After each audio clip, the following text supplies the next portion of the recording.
Vamos a ir abriendo nuestras Biblias en el Evangelio de Mateo. Recordáis que la semana pasada estuvimos viendo, por una parte, los versículos del 24 al 30, Jesús estaba introduciendo el segundo misterio de esto que estábamos diciendo, de los misterios del reino. ¿Os acordáis? El misterio del terreno saboteado.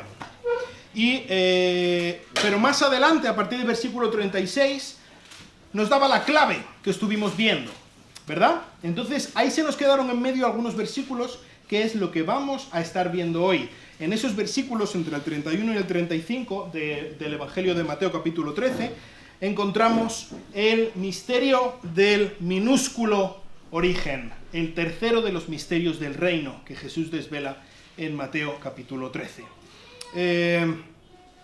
Pero antes, me gustaría compartir con vosotros algo que ocurría a finales del primer siglo de nuestra era, allá por los años 90 del primer siglo.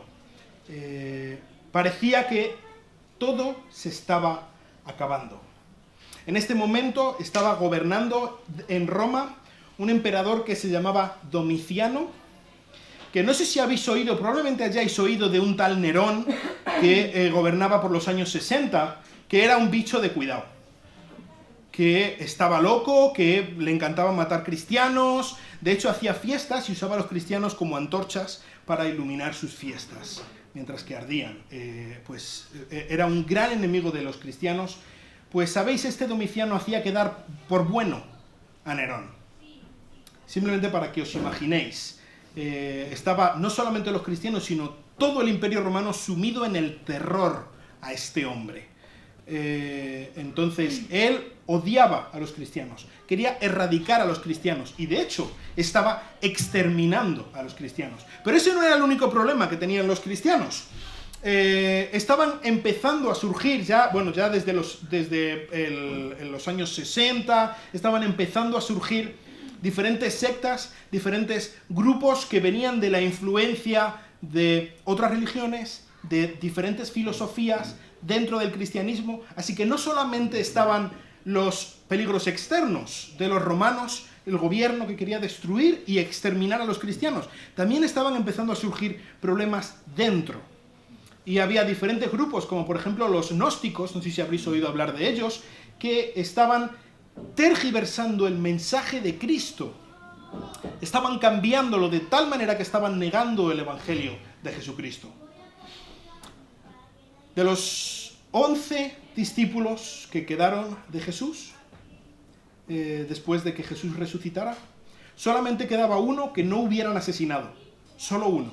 Se llamaba Juan, el escritor del Evangelio de Juan, y también, por ejemplo, de las epístolas de Juan. Pues este hombre, después de haber sufrido grandemente para diversión del propio Domiciano en Roma, a sus 90 y tantos años, fue llevado a la isla de Patmos, a una mina. ¿Os imagináis un hombre que no solamente en aquellos tiempos tenía 90 y tantos años? O sea, muy anciano. Además, después de haber sufrido dolores indecibles para disfrute y placer de este hombre Domiciano, después de todo eso, tenía que ir a la mina a cargar piedras.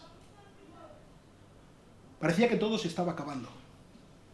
Parecía que el último que podía decir algo iba a morir. La iglesia estaba siendo exterminada por todas partes. Los pocos que quedaban estaban siendo engañados por diferentes falsos maestros. Parecía que todo había sido para nada.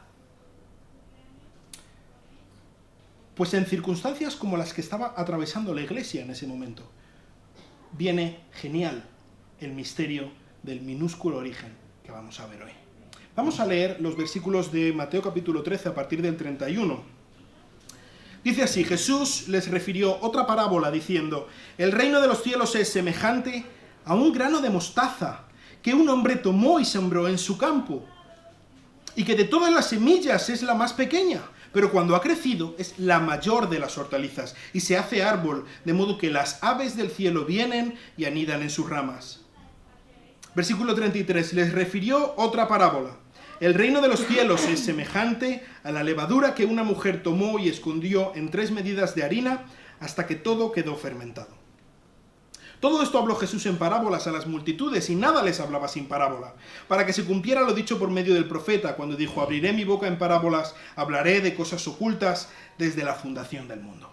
Vamos a orar. Señor, te ruego que tú nos hables en esta mañana, que tú nos ayudes a entender que tú eres el Señor, que tuyo es el poder, que tuyo es el reino, y que pues dependemos de ti. Estamos en tus manos, Señor, que por otra parte es el mejor sitio en el que podamos estar. Ayúdanos a entenderlo, ayúdanos a confiar en ti, ayúdanos a confiarnos a ti. Te lo pido en el nombre precioso de nuestro Rey, Jesucristo.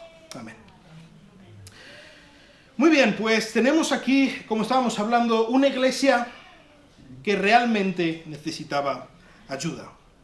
Y lo que Jesús presenta en el día de hoy no es... Si veis, hay una diferencia bastante grande entre las otras 2 parábolas que hemos estado viendo y lo de hoy. Otras veces Jesús estaba contando una historia, ¿os acordáis? Un sembrador salió a sembrar y fue extendiendo su semilla, y una parte cayó en esta y otra parte cayó en otro lado. Es una historia, ¿verdad? Lo que tenemos aquí no es una historia. Son 2 que podríamos llamar analogías o símiles. No es una historia en sí, es una comparación. Jesús está dando una comparación. El reino de los cielos es como esto, y el reino de los cielos es como esto. Y veis que hay 2, ¿verdad? Tenemos por una parte el grano de mostaza y por otra parte la levadura dentro de la masa. Hay dos símiles, dos historias, que realmente las 2 son como las 2 caras de la misma moneda. Vamos a verlo, porque las estudiamos juntas, son algo inseparable, una cosa de la otra. No dicen exactamente lo mismo, pero sí dicen 2 cosas que apuntan a lo mismo y son inseparables una cosa de la otra. Así que vamos a ver qué dice la parábola del grano de mostaza. Dice que el reino de los cielos es semejante a un grano de mostaza, en el versículo 31. El grano de mostaza es, de una manera proverbial, se habla del grano de mostaza como algo muy pequeño. No es verdad, desde un punto de vista biológico, que el grano de mostaza es la semilla más pequeña de entre todas, porque sí que hay semillas que son más pequeñas, pero de entre las semillas que sembraban en aquel tiempo en Israel, no hay ninguna semilla más pequeña. La mostaza, sobre todo de la que está hablando aquí, la mostaza negra, tiene una semilla del tamaño de una cabeza de alfiler. Entonces es muy pequeña, muy chiquitita. Y lo sembraban mucho por aquel entonces los israelitas. Esta semilla, cuando la plantaban, cuando la cuidaban, en pocas semanas tenía un crecimiento espectacular. Hasta de tal manera que lo normal era que llegara esta planta a 3 metros de altura, y en muchas ocasiones alcanzaba los 5 metros de altura. Como un árbol grande.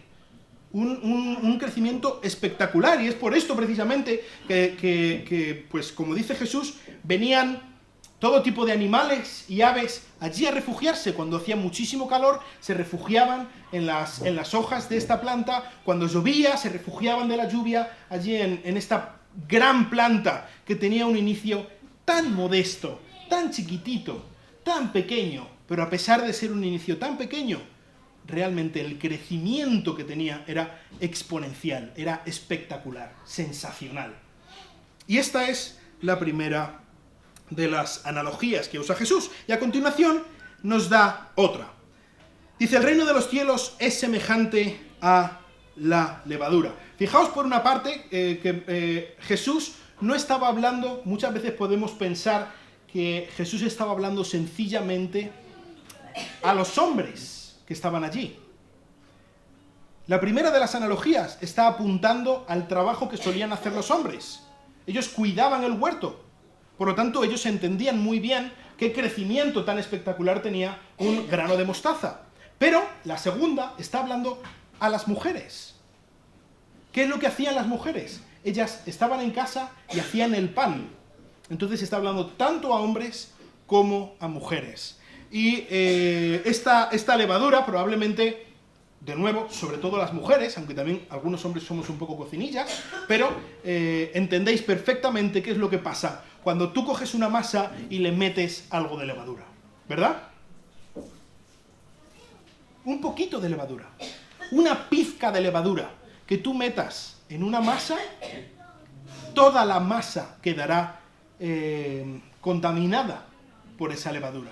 Toda la masa quedará afectada, toda la masa cambia su manera de ser, todo queda afectado por un poquito de levadura. De hecho, aquí está hablando, dice, en 3 medidas de harina. Estas 3 medidas de harina sumarían más o menos unos 45 kilos de harina.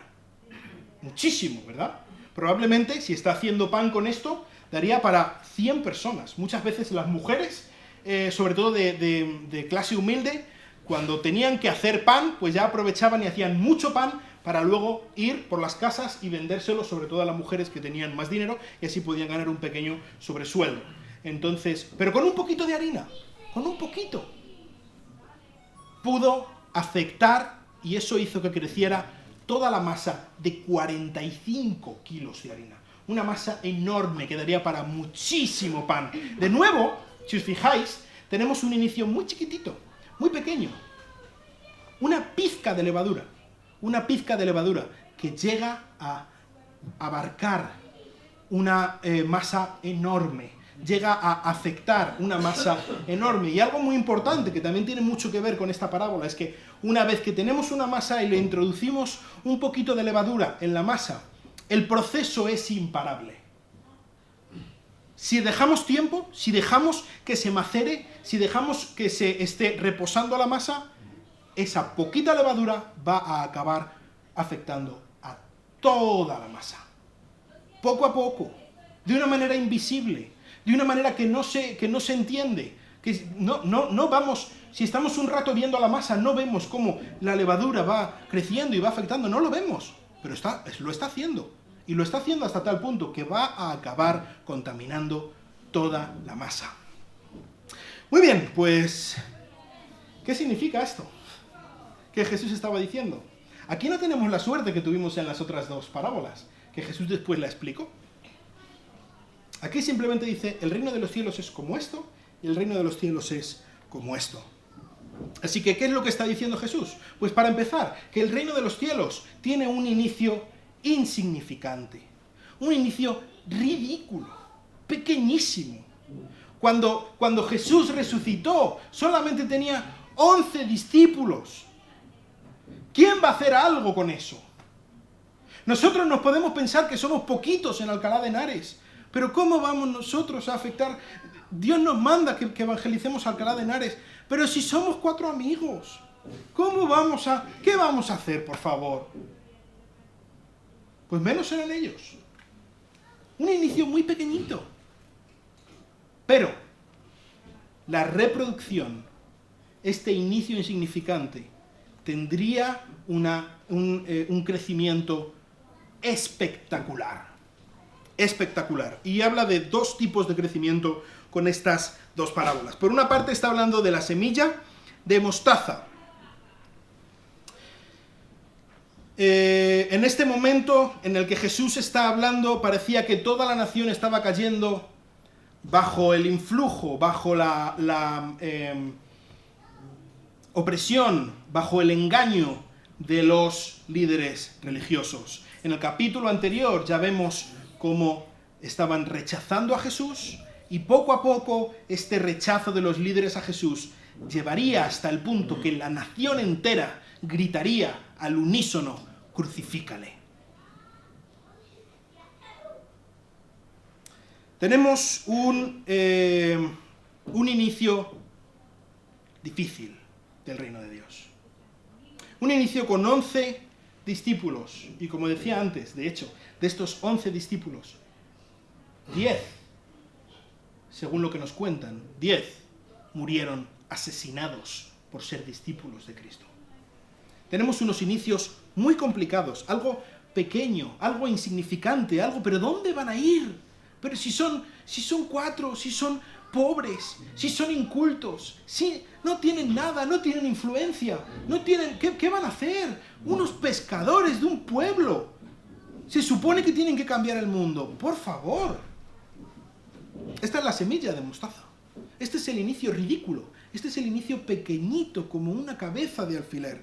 Pero aún así, según esta parábola, este inicio tan pequeño experimentaría un crecimiento espectacular. Un crecimiento que, fíjate hasta dónde crecería, que dice que venían las aves a posarse dentro y a refugiarse dentro de esta planta. No sabemos exactamente qué pueden significar las aves, pero por ejemplo, si estamos pensando en algunas otras veces en las que en una analogía o en un sueño aparecen unas aves, por ejemplo, podríamos ir al libro de Daniel, capítulo 4, cuando el rey Nabucodonosor tiene un sueño.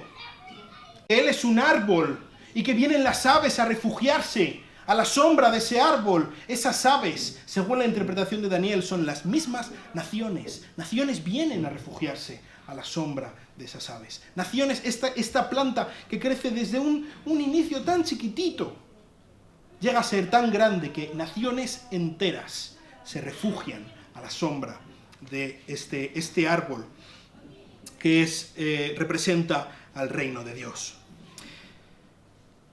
Aunque en esta fase del reino veamos o nos parezca que el reino de Dios realmente no tiene mucha influencia, es una cosa pequeña, es una cosa que a nadie le importa. Hace una semana y pico tuvimos un debate de los 5 candidatos a ser presidente del gobierno. ¿Alguien lo vio? Y si lo visteis, o algún resumen o alguna cosa que hayáis oído por la radio o algo, ¿a alguien le suena que alguien hablara algo del reino de Dios?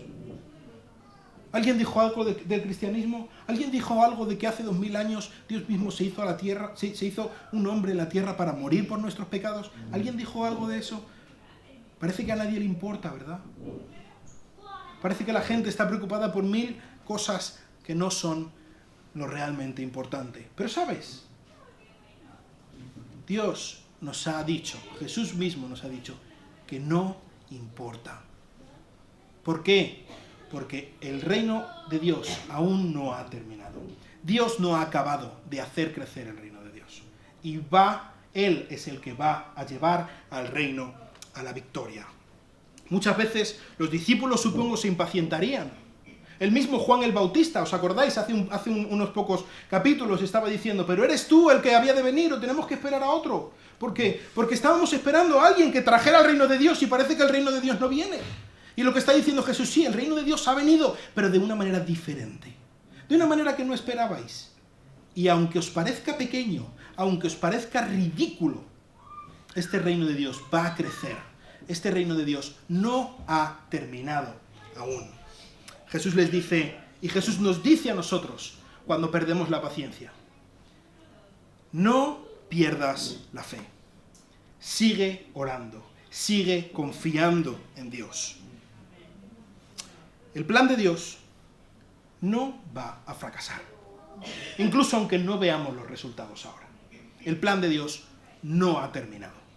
Él va a seguir actuando hasta que el reino de Dios sea espectacular. Esto es lo que podemos ver, por una parte, con la parábola del grano de mostaza. Y la parábola de la levadura, como digo, es algo igual pero diferente. Está hablando de lo mismo desde otro punto de vista. Lo primero que quizá habéis oído alguna vez es que cuando habla de la levadura está hablando de una influencia maligna. Y es que es verdad, normalmente en la literatura de los rabinos de la época se usa el ejemplo de la levadura como la influencia maligna que hay en algo bueno. De hecho, Jesús usa el ejemplo de la levadura de esta manera en algunas otras ocasiones. Entonces no es algo irracional el pensar esto. Pero también hay otras veces en las que la levadura no tiene una connotación negativa. Por ejemplo, podemos ver en Levítico 7, 13, 14, Levítico 23, 17, que Dios está hablando que le está diciendo a los israelitas que le lleven sacrificios de panes con levadura.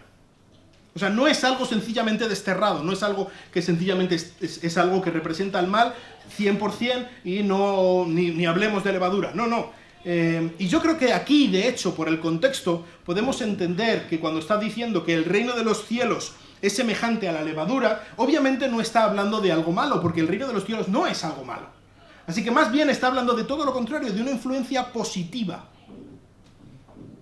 En lugar de una influencia negativa, de una buena influencia que está teniendo el reino de los cielos en todo el mundo.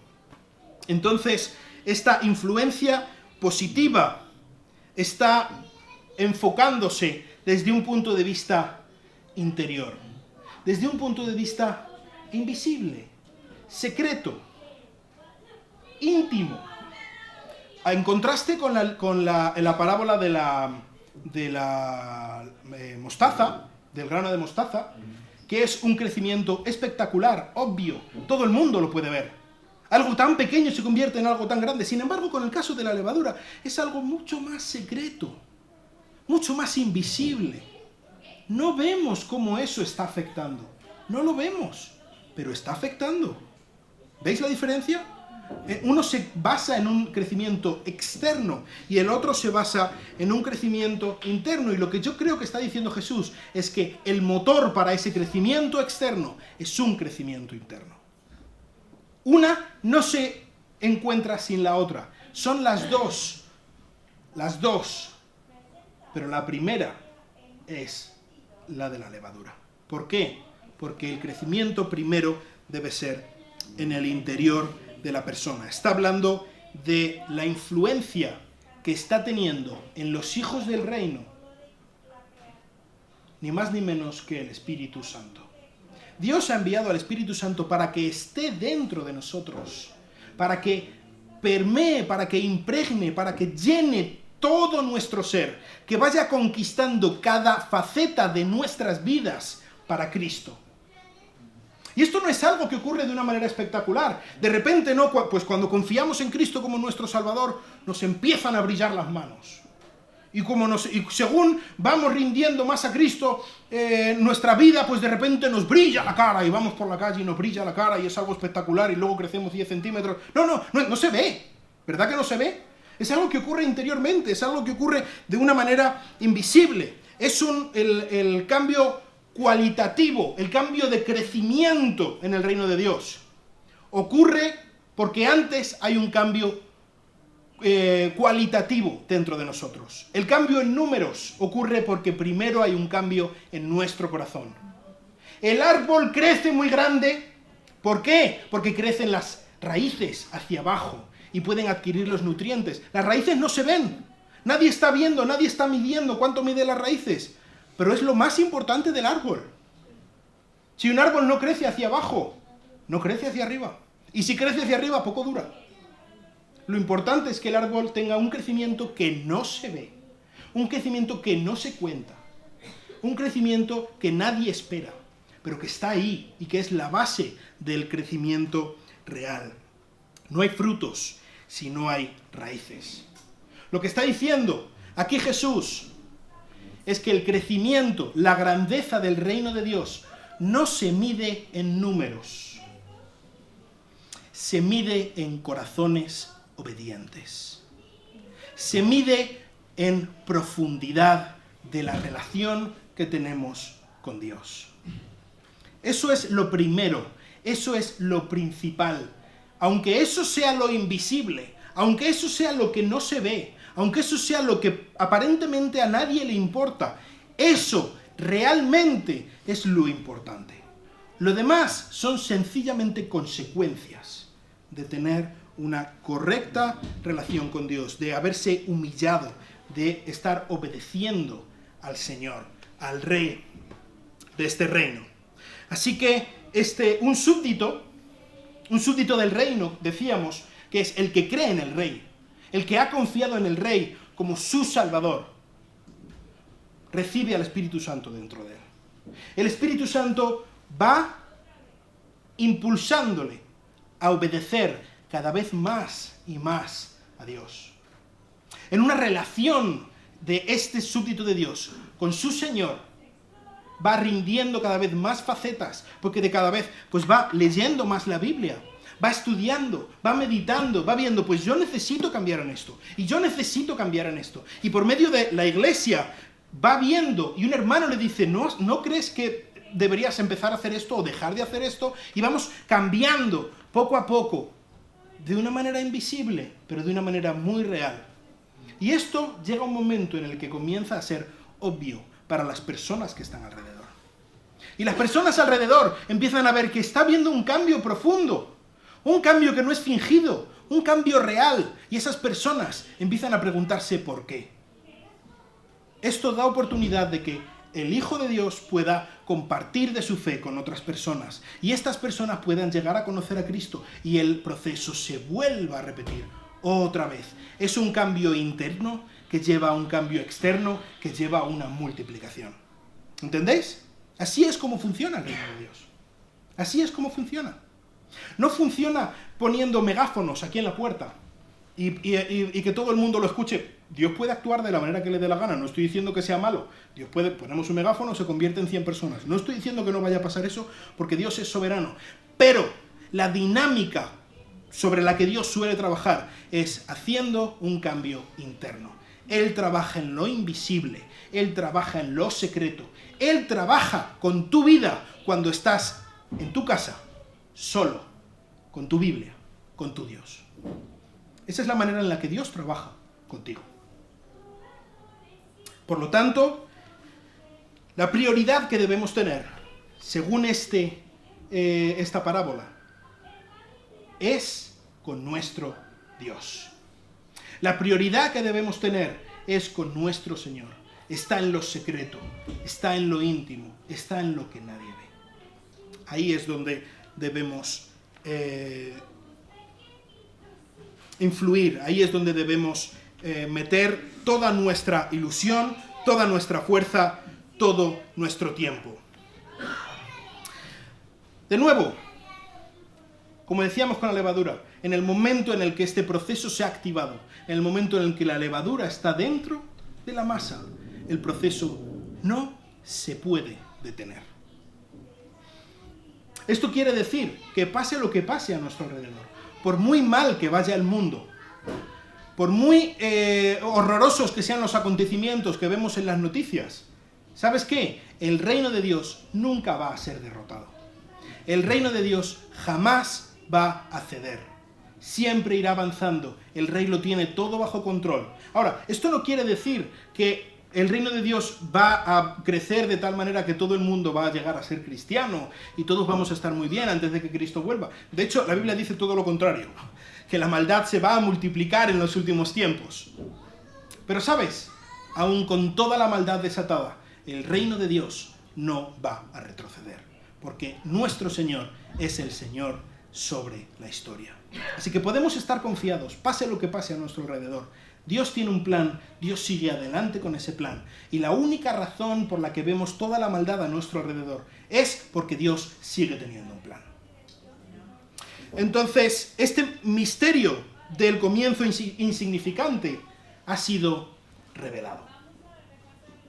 Este misterio, su significado es que en esta fase del reino, aunque los comienzos sean pequeños, aunque los comienzos sean humildes, aunque nos pueda parecer que estamos solos, aunque pueda parecer que la cosa no sigue adelante, habrá un crecimiento. Este crecimiento será espectacular. Este crecimiento debe comenzar por nuestra relación personal con Dios. Y de esta manera nuestra influencia llegará a las personas que tenemos a nuestro alrededor. No debemos ser cristianos de boquilla. No debemos ser cristianos de piquito, de decir, sí, yo soy cristiano y tú no, por lo tanto yo soy mejor que tú. Debemos ser cristianos de corazón, que realmente es todo lo contrario. Es un modo de ver la vida absolutamente contrario y diferente. En el peor momento, cuando el último de los apóstoles de Jesús estaba sufriendo tanto allí en la isla de Patmos, que estábamos diciendo, cuando parecía que desde dentro y desde fuera la iglesia estaba siendo asediada y solo era cuestión de tiempo que el último de los creyentes cayera. En este momento, Juan recibió una revelación. Juan recibió la revelación que hoy tenemos en nuestras Biblias como el último de los libros de la Biblia. Una revelación que pondría punto y final a la revelación escrita de Dios. El libro de Apocalipsis. Este libro de Apocalipsis, es verdad, es muy complejo y podemos estar estudiándolo quizá toda la vida y nunca llegaríamos a entender perfectamente qué es lo que está diciendo. Pero tiene un mensaje esencial y es: ten confianza, ten paciencia, Dios está al mando y Él va a vencer. Cristo va a volver como el Rey victorioso y sea lo que se le ponga por delante, va a ser arrasado porque Él es el Rey, Él es el Señor victorioso y Él ganará. Esto es exactamente lo que ellos necesitaban. Probablemente esto sea exactamente lo que nosotros necesitamos. Cuando pensamos que vamos mal, cuando pensamos no vemos futuro, no vemos una razón, no vemos un propósito para nuestra vida. Vemos que parece que todos los esfuerzos que estamos dando, porque nuestros familiares que tanto amamos conozcan a Cristo, no les da la gana. Cuando vemos que no podemos llegar a fin de mes, cuando vemos que la salud nos está asediando, cuando vemos que no podemos levantar cabeza, ¿sabes? Incluso ahora, Dios está al mando. Incluso ahora, Dios es soberano y al final Él va a vencer. ¿Qué podemos aprender para nuestras vidas de este misterio, estas dos parábolas que hemos estado viendo hoy? Pues varias cosas. Lo primero, como decíamos, no nos desanimemos. No nos desanimemos. ¿Por qué? Porque sabemos el final. Había un hombre que le gustaba mucho el fútbol, pero quería venir a la iglesia y justo pues había un partido buenísimo que él quería ver en el tiempo de la iglesia, el domingo por la mañana. ¿A quién se le ocurre poner un partido el domingo por la mañana? Pues ahí estaba. Entonces este hombre quería ver el partido, pero no quería que nadie se lo fastidiara. Él lo puso para grabar en la televisión, para luego cuando volviera a casa verlo. ¿Pero qué pasó? Justo al salir de la iglesia vino un amigo suyo y le dijo: ¡qué bien hemos ganado! Mira, ya le he fastidiado. Ya la ha fastidiado al hombre. Así que bueno, pues con el final, ya que se lo habían chafado, pues él se puso a ver el partido de fútbol cuando llegó a su casa. ¿Y sabéis qué pasó? Cuando estaba viendo una falta que cometía uno de los suyos, era como: ¡hala! ¿Pero cómo has hecho eso? Pero no estaba tan mal. ¿Por qué? Porque él sabía que ganaban. Cuando le metieron un gol a su equipo y empezó perdiendo y parecía que iba a perder, pues sí, ¡ay! Has fallado. Mira a ver si lo hacen mejor. Pero no pasa tanto. ¿Por qué? Porque yo ya sé el final y sé que hemos ganado.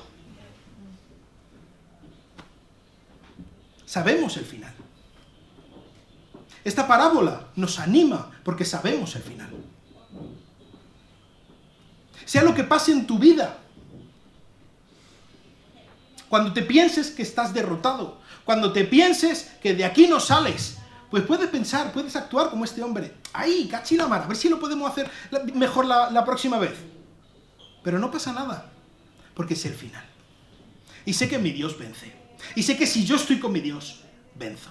Así que, es verdad, nuestros errores deben servir para enseñarnos, para que aprendamos, para que la próxima vez lo hagamos mejor, para humillarnos delante de nuestro Dios y para que apreciemos aún más el precioso sacrificio de Cristo por ese pecado que acabamos de cometer. Pero no pasa tanto, porque sabemos el final. Sabemos que con nuestro Dios lo malo nunca será lo último, aunque lo malo sea tan malo, pero nunca será lo último. No te desanimes. Hay luz a la vuelta de la esquina. Hay esperanza en Dios. Al final, nuestro Dios vence.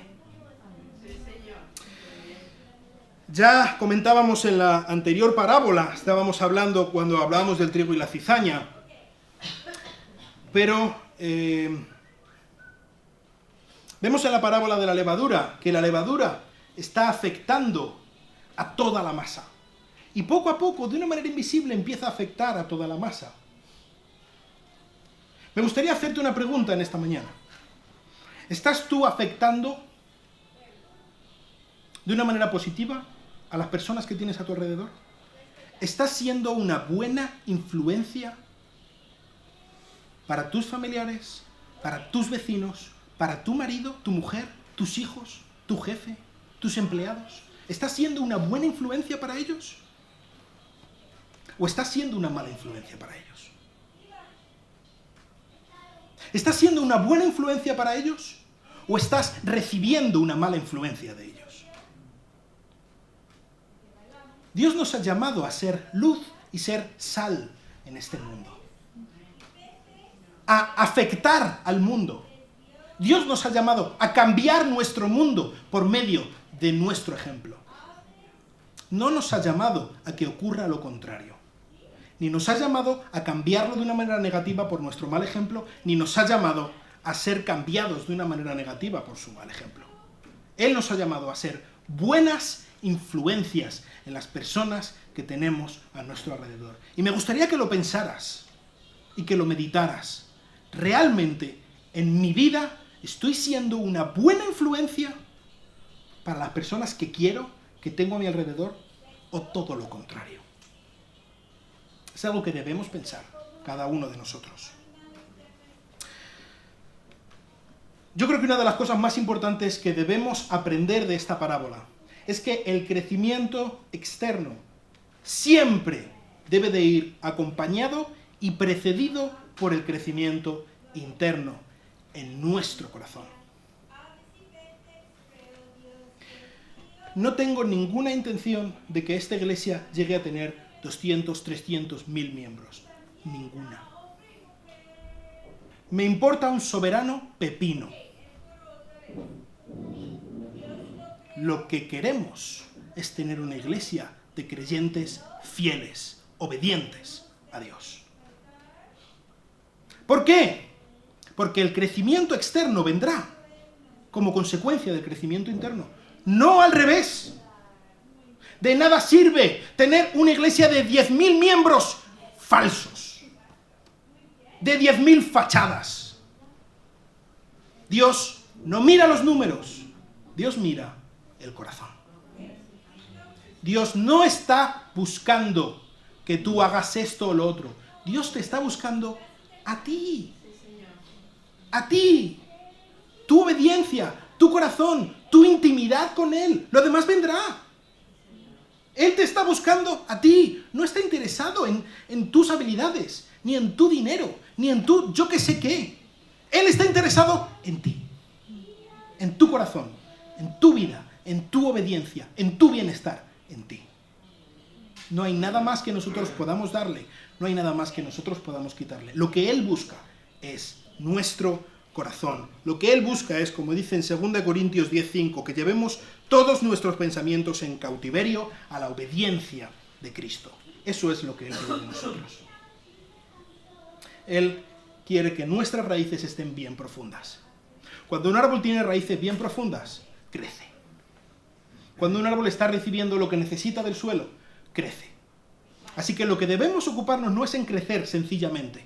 Debemos ocuparnos en nuestro corazón, nuestra relación con nuestro Dios. El crecimiento, primero y más importante, debe ser interno, invisible, íntimo con nuestro Dios. Ahora, ¿quieres tener este crecimiento? ¿Quieres tener este propósito? ¿Quieres cumplir aquello para lo que Dios te creó? Todos tenemos muchos planes para nuestras vidas. A mí me gustaría llegar a ser esto. Yo he estudiado esto porque quiero tal. Yo me casé porque quería esto y no lo he conseguido. ¿Quieres conseguir realmente aquello que realmente deseas? ¿Quieres tener aquello para lo que Dios te ha creado? Lo primero que debes hacer es confiar en Cristo. Lo primero que debes hacer es rendirte ante aquel que al final gana. Confiar en aquel que ha pagado por tu pecado. Aquel que ha muerto porque tiene un propósito para ti. No sencillamente para salvarte y que estemos en el cielo y allí entre las nubecitas. No tiene nada que ver eso, lo que Dios quiere con nosotros con eso. Él quiere que cumplamos todos nuestros sueños. Si estás llorando, Él quiere enjuagar tus lágrimas. Si estás afligido, Él quiere que veas que tiene un futuro para ti maravilloso y que quizá esas lágrimas es lo que te está llevando hacia ese futuro que Él tiene para ti. Siempre y cuando agarres su mano. Lo que debemos hacer en esta mañana, lo que debe impulsarnos a hacer más que nada en el mundo, este misterio del origen insignificante es a hincar nuestras rodillas delante del gran Dios que nos ha escogido, que nos ha amado, que ha muerto por nosotros y que nos va a llevar con Él a la victoria. Vamos a orar. Señor, te doy muchísimas gracias por Cristo. Muchísimas gracias porque podemos ver que tú tienes un plan, Señor. Podemos ver que tú tienes un futuro precioso para nosotros. Pero ayúdanos a responder a este plan, a este futuro, al sacrificio de tu Hijo, de la manera que debemos, Señor. Ayúdanos a ser obedientes, ayúdanos a humillarnos delante de Cristo, sabiendo que por nuestras propias fuerzas no podemos, no entendemos, no sabemos, no queremos. Ayúdanos a entender que necesitamos a tu Hijo, que necesitamos tu poderosa influencia en nuestras vidas. Ayúdanos a entender que tú tienes un futuro maravilloso para nosotros, pero también tienes un presente precioso para cada uno de nosotros, Señor. Siempre y cuando nos humillemos delante de ti y vayamos de la mano contigo. Gracias, Dios. Cámbianos, humíllanos, ayúdanos a crecer en nuestro corazón delante de ti. Te lo ruego en el nombre precioso de Cristo.